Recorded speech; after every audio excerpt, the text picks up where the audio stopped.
Hi, welcome back to Two Minds Unfiltered. And once again, it's a new background. Yes, I swear we're not just changing for the fun of it. our Um, studio is getting some work done and we're yeah. rearranging that, so we are here for today. Yes. I swear, Your but big noggin is covering Sylvia. Sorry.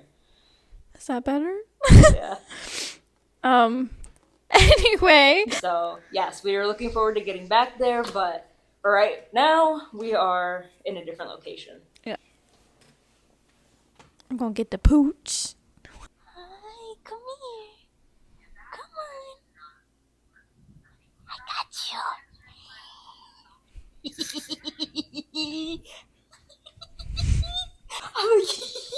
I got you. Because you can't see what you're I've got the friend. This is our new co-star. Can't you have any words to say?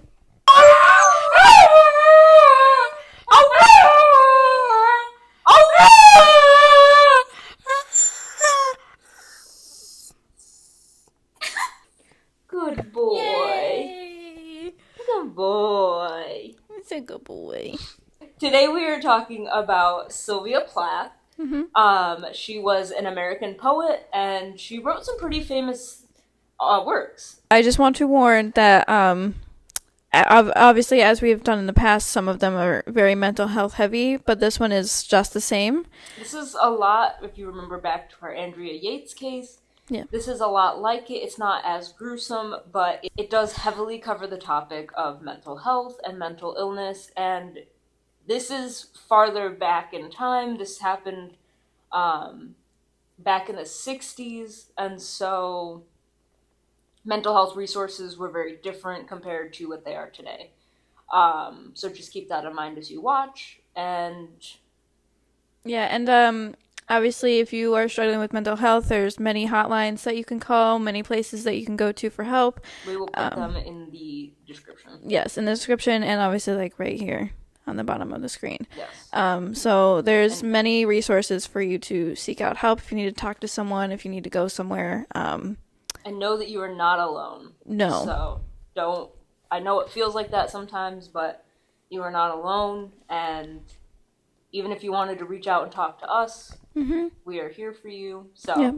just putting that out there. It is a warning for this video for sensitive viewers. So viewer discretion is advised. Without further ado, shall we get started?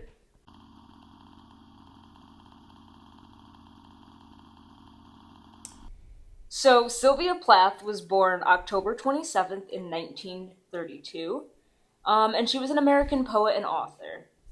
She was also credited with advancing the genre of confessional poetry, which is, very heartfelt and very real, rather than, that fantastical kind of, like, uppity Yeah, kind she of didn't poetry. sugarcoat her words with her poetry. Right. It Yeah. was very raw, kind of.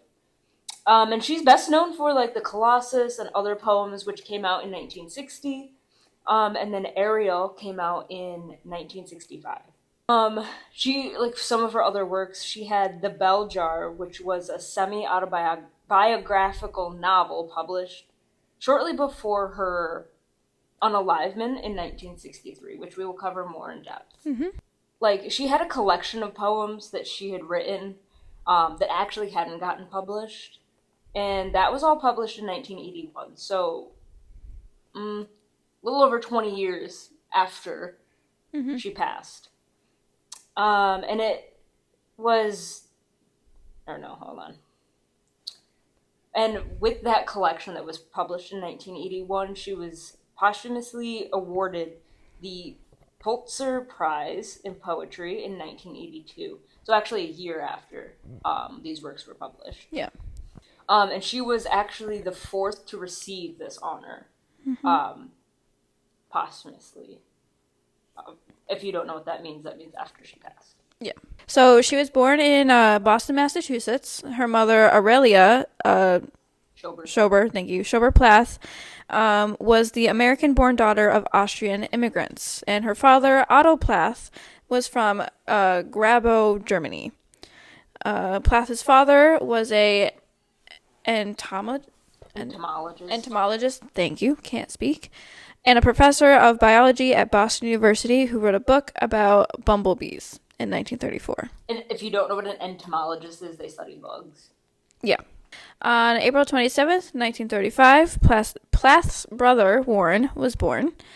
In 1936, the family moved from 24 Prince Street in Jamaica Plain, Massachusetts, to 92 Johnson Avenue, Winthrop, Massachusetts. Since 1920, Plath's maternal grandparents, the Schobers, thank you. The Schobers had lived in a section of Winthrop called Point Shirley, a location mentioned in Plath's poetry. Because some of her works, like, she would, like, travel and, like, talk about them and stuff like that, right? Yes. I think so. November 5th of 1940, a week and a half after Sylvia's 8th birthday, her father, Otto Plath, passed away.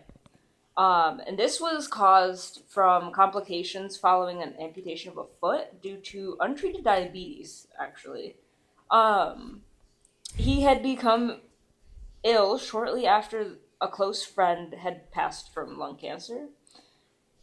And they compared the similarities between his friend's symptoms and his own, and he became convinced that he also had lung cancer, but he didn't seek treatment until his diabetes had progressed so far.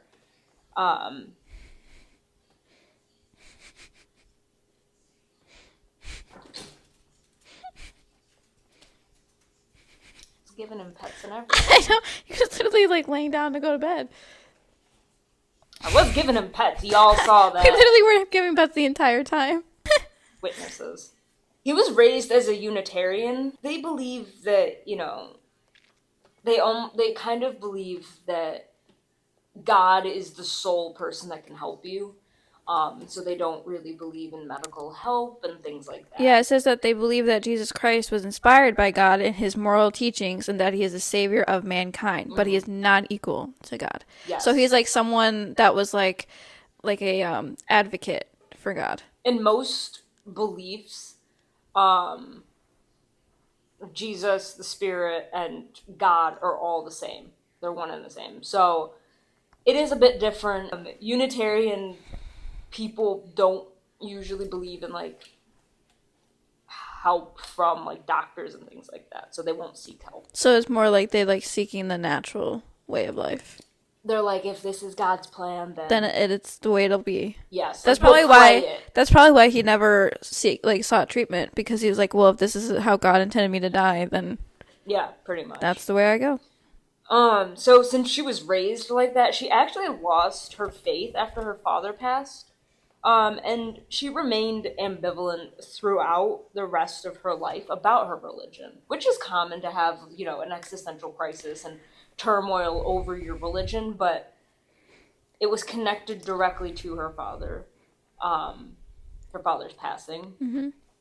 And actually, after her father's passing, everything started to go downhill in her life. She was very close with her father, and that was just something she couldn't... I say that was her breaking point. Yeah, that she couldn't get past that. No.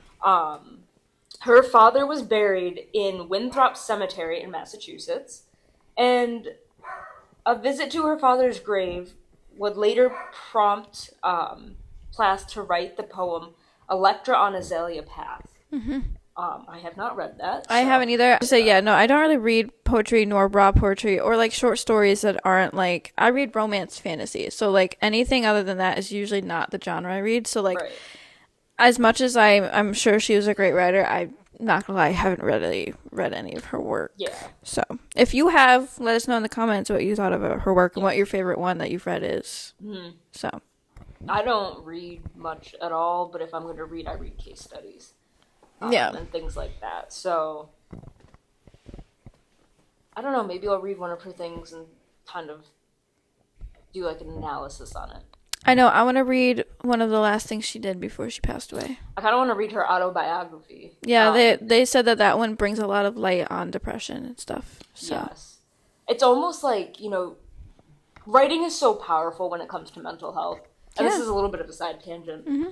But that's one way to express the way that you feel when you can't use verbal communication to others. Yeah, because you have, like, free will to say whatever you want. Then. Yeah, and especially expressing it in poetry, like, writing, like, you know, how you're feeling in, like, those descript words is powerful. But poetry itself is very... you read into it more. And so reading into, like... you get more out of the poetry when you are writing about something like her life struggles, and things like that. But anyways, moving on from my side note. That's fine. Words are powerful. Yes. They always say the pen is mightier than the sword. What? The pen is mightier than the sword. Okay, well, don't slur your words together. I heard the pen is mightier. Sorry, I was just saying it fast because I didn't think I had to say it slow. The pen is mightier than the sword. Is that better for you? Yes, thank you. Okay. Because words can hurt just as much as they can heal, so... Exactly. Remember that. Remember that. At the age of 8, she published her first poem in the Boston Herald's children's section. Over the next few years, Plath published multiple poems, in regional magazines and newspapers. At age 11, Plath began keeping a journal. In addition to writing, she showed early promise as an artist, winning an award for her paintings from the Scholastic Art and Writing Awards in 1947. A quote, I don't know where it's from, but even in her youth, Plath was ambitiously driven to succeed. How to make sure I said that right? Ambitiously. Sorry? Oh, sorry. Okay. Sorry. I'm sorry. No. Our knees knocked. That's a real knee knocker. That is a knee knocker.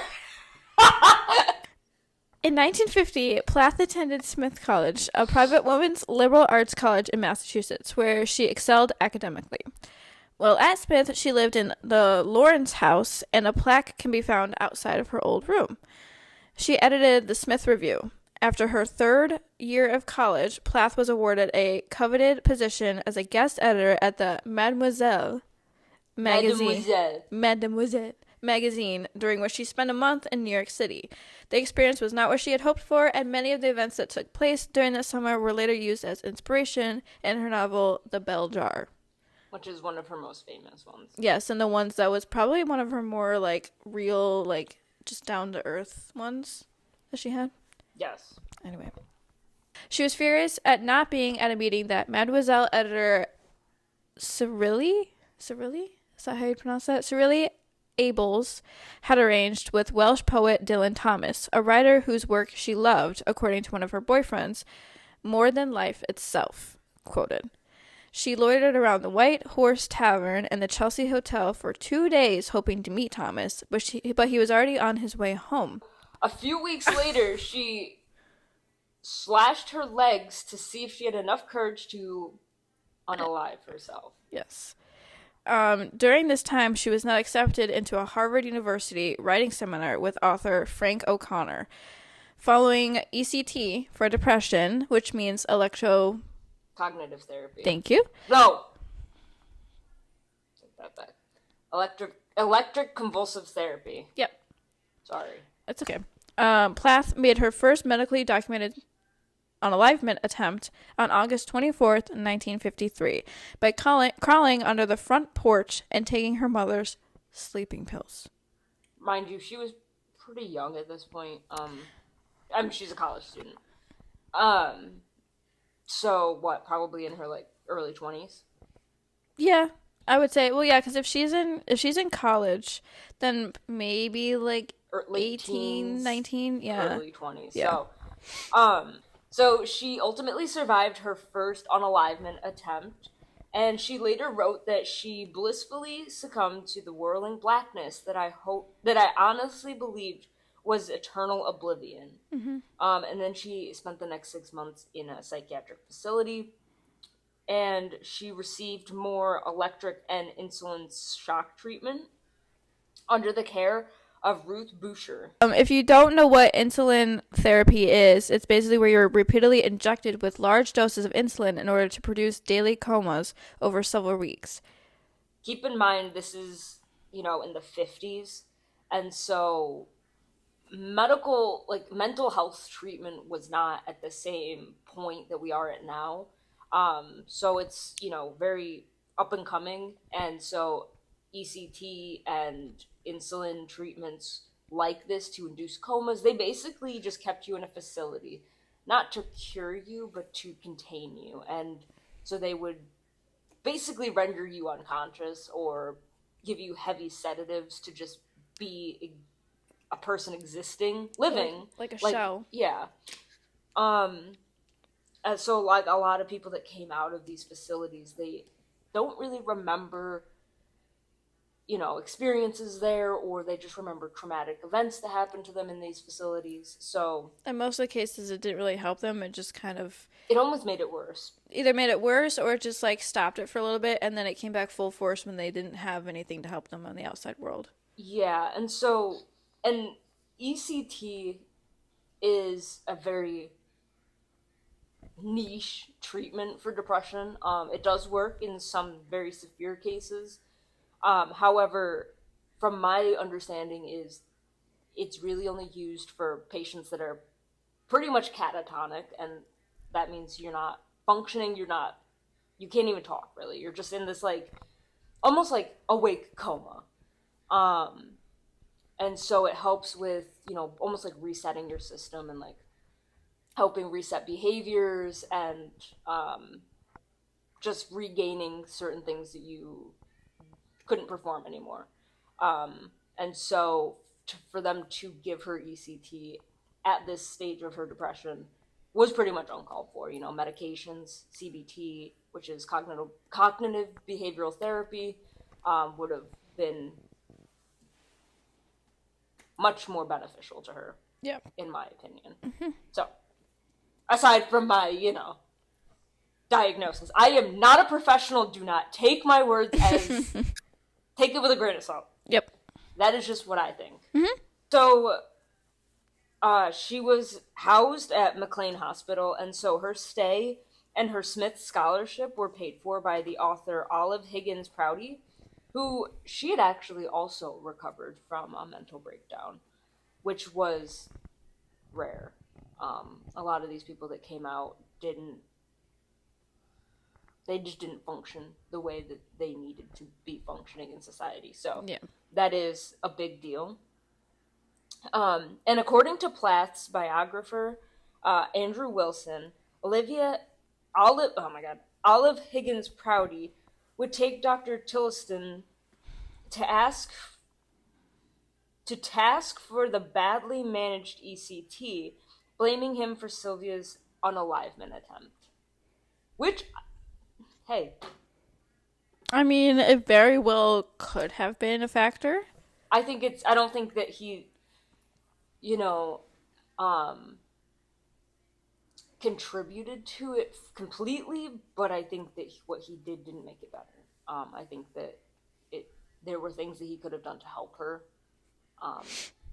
And again, like, we're, comparing this to a very similar case of Andrea Yates, and obviously the Andrea Yates case, the medical system let her down, if you remember, but there was a lot more that they could have done for her because they knew more at that stage.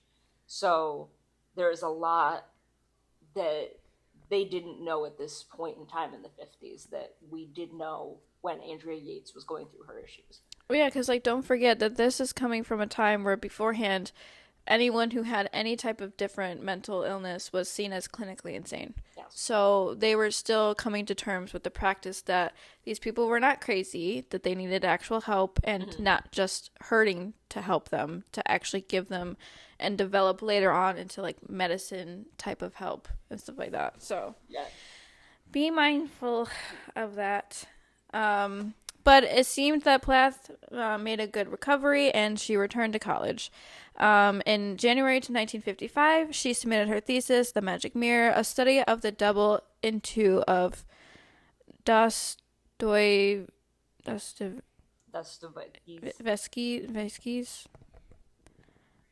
Dostoevsky's. Sure. It's Russian. It is.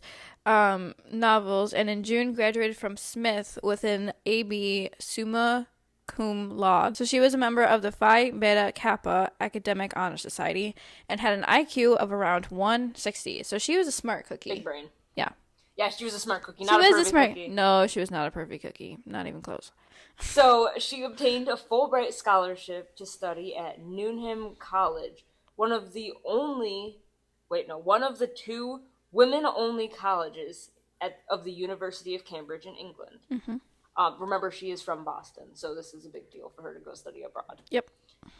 Where she continued actively writing poetry and publishing her work in the student newspaper Varsity.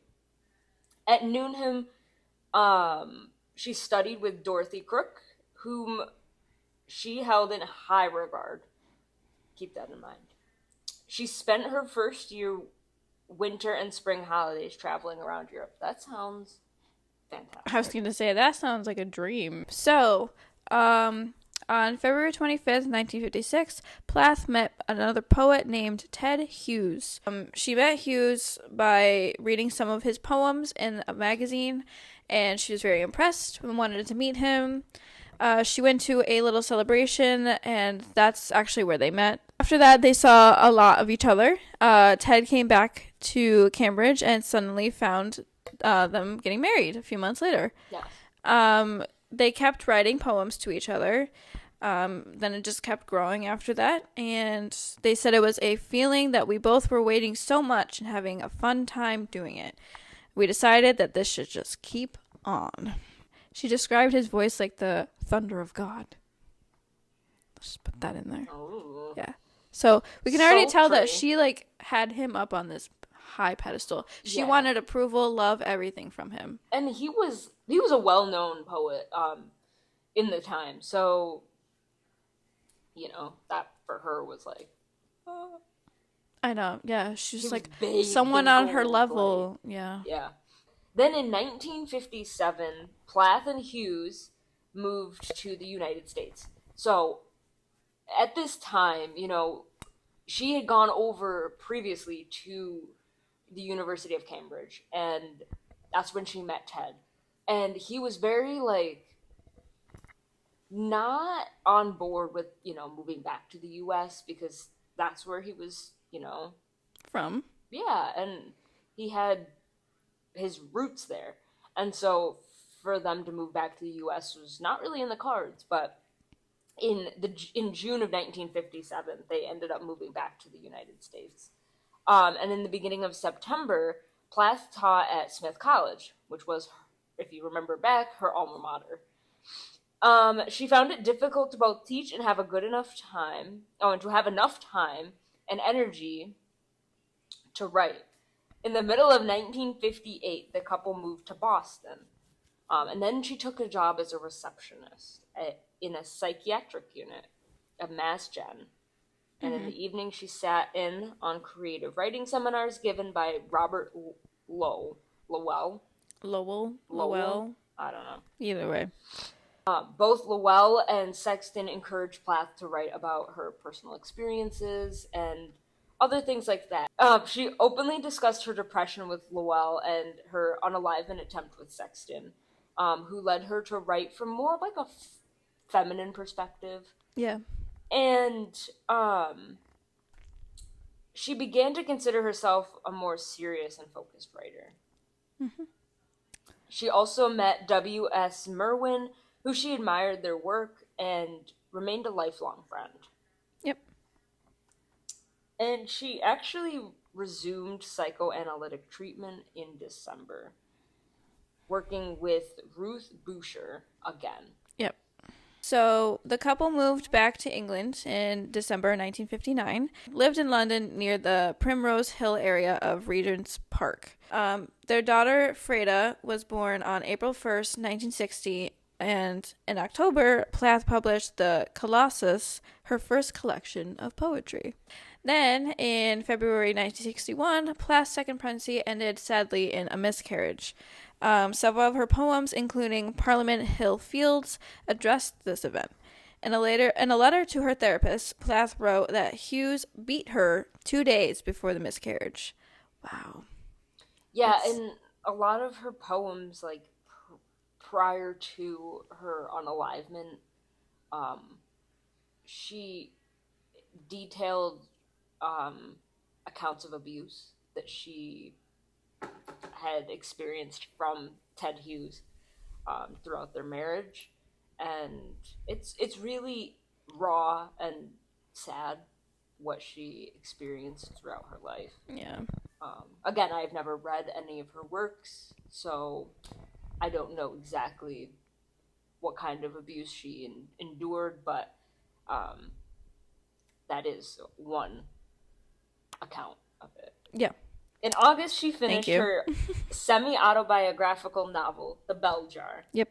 Immediately afterwards, the family moved to Greencourt, a small market town of North Taunton. Then, in January 1962, Nicholas, their son, was born. And in mid-1962, Plath and Hughes began to keep bees, which would also be a subject of her poem. Which, if you remember, her father actually did a, he wrote a book about bees or something like that. He did research about bees. I think so. So it's like full circle. It like tied it back to, her father. Yeah. In August 1961, the couple rented their flat at Chalcott Square, I think. That's how you pronounce that? Chalcott Square. Yeah. Yeah. To Asia Weevil and David Weevil. Hughes was immediately struck with Asia. Did I say that right? Okay. I think so. Asia as she was with him. Not good.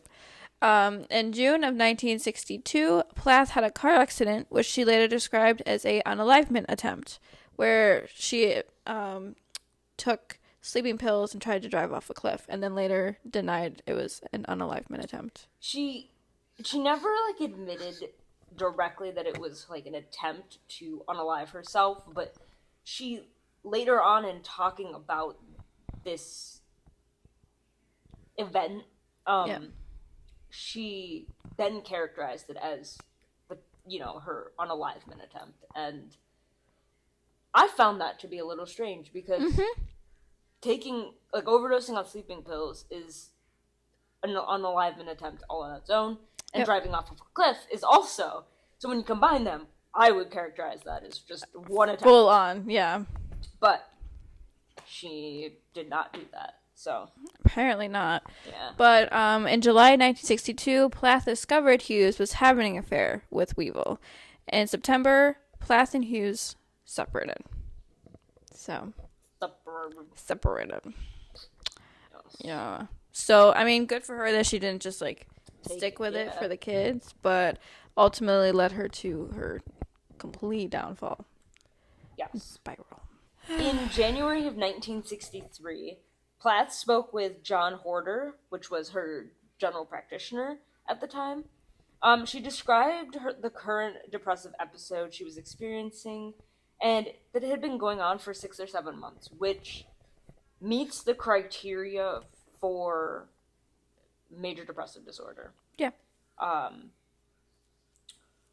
While for most of the time she had been able to continue working, her depression had worsened and become severe, marked by constant agitation, suicidal thoughts, and inability to cope with daily life, which is textbook DSM-5 criteria for major depressive disorder. Yep. So it's a no-brainer that, he he would look at it and be like, that is what you have. Even though she already had, I believe, been diagnosed with it. Yeah, but now they're like, oh, you for sure have it. Yes. There's no denying it anymore. She struggled with insomnia and would take medication to induce sleep, but frequently woke up early. She had also lost about 20 pounds or 9 kilograms in a short time.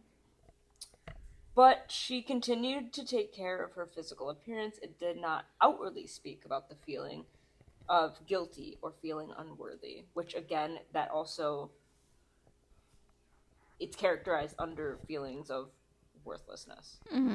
Again, which is textbook DSM-5 criteria. Yep. And if you don't remember, throwback to my nerd out moment, the DSM-5 stands for Diagnostic and Statistical Manual of Mental Disorders. Now you do. You're welcome for that. Yeah. Yeah. Nerd alert. Just kidding. Her practitioner, Hoarder, prescribed her an antidepressant, a monoamine oxidase. A monoamine oxidase inhibitor. Thank you. A few days before her unalivement. Knowing she was at risk with 2 young children, he made strenuous efforts to have her admitted to a hospital. When that failed, he arranged for a live-in nurse. I do want to make a quick note. So, when she was prescribed these meds, by the time that she committed her unalivement, the meds would not have taken full effect. Yeah. So,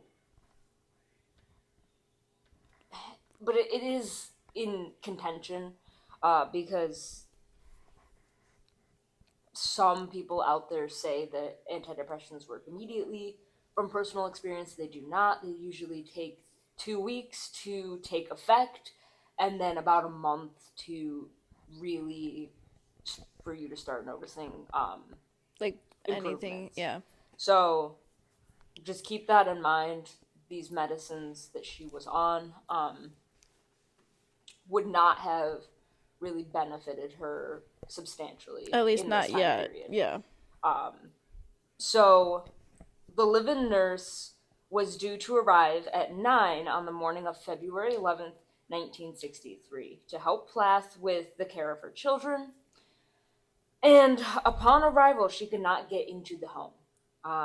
She eventually gained access with the help of a workman. So essentially their version of like a handyman or locksmith or something like that.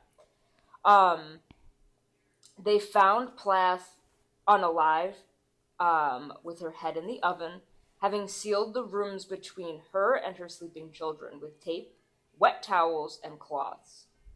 At the time of her unalivement, she was 30 years old. Yeah, so she was quite young still. Yes. Her intentions were debated. That morning, she had asked her downstairs neighbor, an art historian named Trevor Thomas, what time he would be leaving. She had also left a note reading, quote, "Call Dr. Hoarder," including the doctor's phone number. People have argued that Plath turned on the gas at a time when Thomas would have been likely to see the note, but the escaping gas seeped downstairs and also rendered Thomas unconscious. Yeah. Which is actually unfortunate, because if you look at it, you know, that might have been her last cry for help. Yep. And kind of like I'm still going to do this, but if you can get to me in time and save me. Yes. You know, and type of thing. Unfortunately, she didn't account for seepage, and so that last-ditch effort for someone to hear her cries didn't get there. And she ended up being successful in her unalivement. Yeah. Now, when we compare this to the Andrea Yates case, obviously, you know, Andrea Yates had severe mental issues. Mm-hmm. And she was delusional and things like that. Plath was not.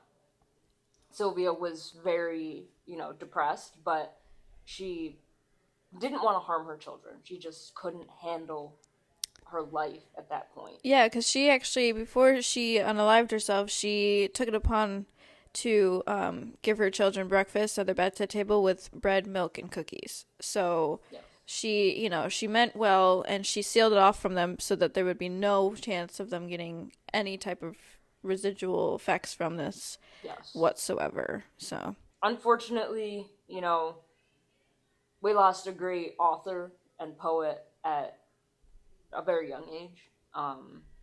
She was very talented, but her works still live on. Yeah. And, this isn't a very well-known case. I know that when we talked about it, I didn't really have any idea who she was. And so, looking her up, I was able to learn a lot from this case. Yeah. And there's like two sides to how people knew her. They either knew her from her poetry or they knew her because of her death and then figured out she was a poet. Yeah. So I only knew her from her death, and everyone that we've asked so far is like, I've heard of her. Her name sounds familiar. And as soon as we tell that she was a poet, they're like, yeah, I might have probably seen some of her work around. Right. Because her fame got more after she died. Yes. So. She became very, very well known. More well known than she was prior to her passing. Yeah. She gains fame also around her manner of death. Yep. Because it was quite a shock to hear. Like, when I told you that, you're like, what now? Yeah, I was like, no, we had a different topic for our case this week. And as soon as she mentioned Sylvia Plath, and told me her manner of death, I was like, oh, that sounds interesting. We got to do that one. Yeah. So we hope that you guys learned a lot from that and take into account and maybe learned a little bit more about mental health treatments back in the 50s, into the 60s, as opposed to what we have today. And, Yeah. So, well, I mean, the reason why it was so interesting on how she dies is because, according to a police officer that was on the scene of this death, that she had thrust her head far into the gas oven, which, and so obviously, she turned on and basically asphyxiated herself. Asphyxiated? Yeah. I always say asphyxiated. I know. That's a different word, isn't it? Yes. Yeah. Asphyxiated herself. And so obviously she really had meant to die. But I still think she was slightly holding on to some hope that obviously, like, maybe help would get her. But yeah, so a lot of people believe that her intention was clear. Plath had described the quality of her despair as an owl's talons clenching my heart. Quote. Which is very poignant, honestly. I mean, that is a real description. I mean, you can vividly picture that, and so, for her to describe her pain and sorrow that way is very poetic. It's also just like kind of chilling to think about. Like, she could have used the gas, obviously, and like slowly asphyxiated herself. I was making sure I was saying it right that time. Like, just like in the room, slowly suffocating, like some do if they try to do it in like the garage with their cars and stuff like that. But she clearly was, like, trying to get it done fast enough-ish. Because she literally stuck her head in a hot oven. Like, I can only imagine what that was like. To be that desperate for that. To feel so hopeless that is your only option. Yeah, because there were so many other options that, like... Not saying that, like, advocating, like, oh, yeah, well, you could have chose A, B, like, it's shopping. But there are so many other options. I mean, I know she had tried previously with different options, but that one is such a way to go. Because it's not a non-painful one. Right. So, I don't know. Truly shows maybe to her just, like... That was that was level. The point that she was at, yeah. Yeah, because, like, she put so much on herself to be perfect. This great, amazing... Because I think it's because due to her being said and, like, kind of categorized as this, like, genius that she had to continue being a genius for the rest of her life. I mean, her whole life was really focused around, her poetry work at 8 years old. She got it published at 8. And, everything it has to be perfect. And... if something wasn't, that wasn't allowed in her mind. Well, yeah, because, like, she had the perfect poetry, she was getting the career, she was smart, she was recognized that she had obviously what she thought, perfect husband that was also smart, met her level, her intellectual needs. She had these children. They were living the life that she thought she deserved to have, but then she also still felt like she wasn't enough for this life. And then obviously after he cheated on her, she was probably, that must have honestly ruined her soul at that point. So Cut that out. Sorry. Apparently her ex-husband, they had been separated for 6 months due to his affair with Asia Weevil, whatever. Apparently in a letter to an old friend of Plath's from Smith College, he wrote, "That's the end of my life. The rest is posthumous. Weevil also committed unalivement using a gas stove 6 years later. That's creepy. Eerie. Was she feeling guilt? Maybe. But like 6 years later? I don't know. Interesting. That's crazy. Yeah. Literally doing the same type of thing. Now, I don't know how, like, into the oven she went. Right. But still, I mean. Wow. Oh my gosh. Okay, well, her family has a history of depression. Because, so, Plath's daughter, Frieda Hughes, became a writer and an artist. But then on March 16, 2009, Plath's son Nicholas died by unalivement at his home in Alaska because of the history of depression. It is genetic. Wow. Just, wow. Unfortunate. Yes. Truly unfortunate family. But yes, so that pretty much wraps up the case of Sylvia Plath, a well-known writer and poet that suffered tremendously from, hardships in her life and also, a very real struggle with mental illness and depression. So, if you out there are struggling, know that you're not alone. There are a lot of resources. I myself have struggled a lot in my life, and it is hard. I say we get it. But you will find people that are there to help you. Yeah. Don't let someone bring you down. Find someone to build you up. There's always tomorrow. Yes. Is what I think that's like a kind of a quote. It's like there's a better day, there's always tomorrow. You know, if today wasn't your day, you wake up, it's another day. Yes.